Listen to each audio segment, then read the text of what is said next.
Իմիջիայլոց վերջերս կարևոր արձակուրդների մեջ ապուստուպ էր գնացել, տեղ ադրբեջանցիները, պես ասենք, հարց էին դրել դիմացը, այդ ումից ես թույլ տվություն վերցրել, որ մեր զանգեզուրը Մեր լեռներում արծիվ ինքը գնացել էր այդ կողմերը Մելիք Ֆրանգյուլի Շիրիմին հարգանքի տուրք մատուցելու, որովհետև դա իր իրական կերպարն է 300 տարի մեզանից առաջ այնտեղ անտերի պես ճանապարհի կողքը վառած խոտերի արանքում մի կարիկատոր կա, այդպիսի մի կարիկատոր էլ Նիկոլին է լինելու, դա անխուսափելի է,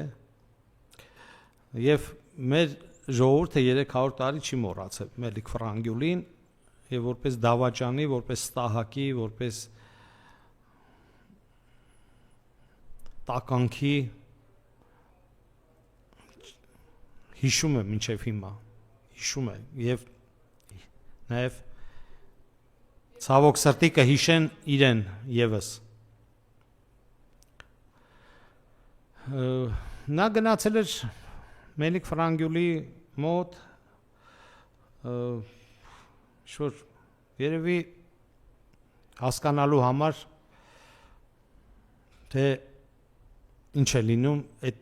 այդ տեսակների հետ։ Ինքը արձակուրդ է ձևակերպել,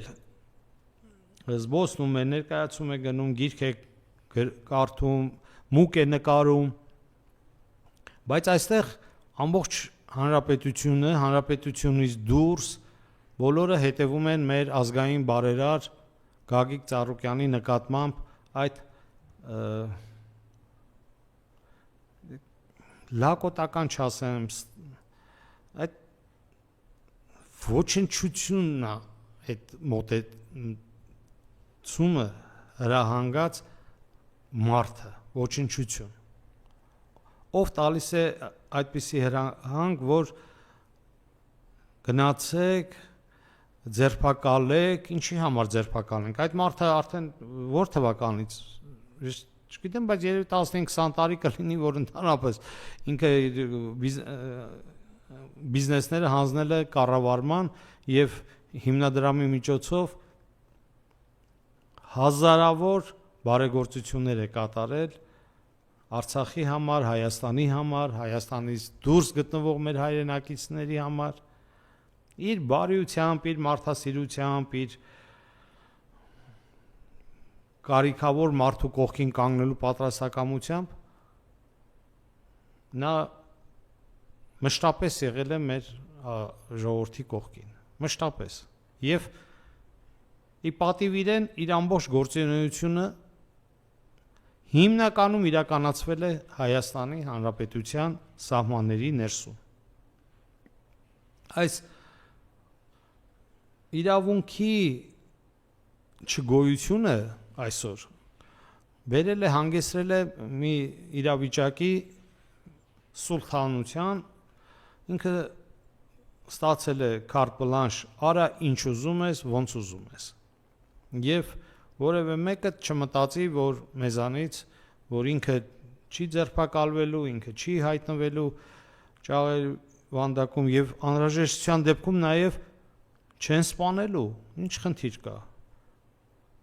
ամբողջ կյանքում դու ընտրակեղծիքների դեմ, հիշում ես Զիբիլիքսի գործը, հենց եկար 10-11 հոգու գործ հարուցեցին այդ մարդկանց վրա և դատվածություններ մնաց այդ մարդկանց կենսագրության մեջ, իսկ դրանից վերև մարդիկ պատժվեցին, թե ոչ, թե հարմարվեցիք։ Ինքը հիմա նաև խնդիր ունի, բացի որ դուք նշեցիք Ռուսաստանի, Չինաստանի ղեկավարության կողմից, պետությունների կողմից չեն ճանաչում այս իշխանությունների լեգիտիմությունը,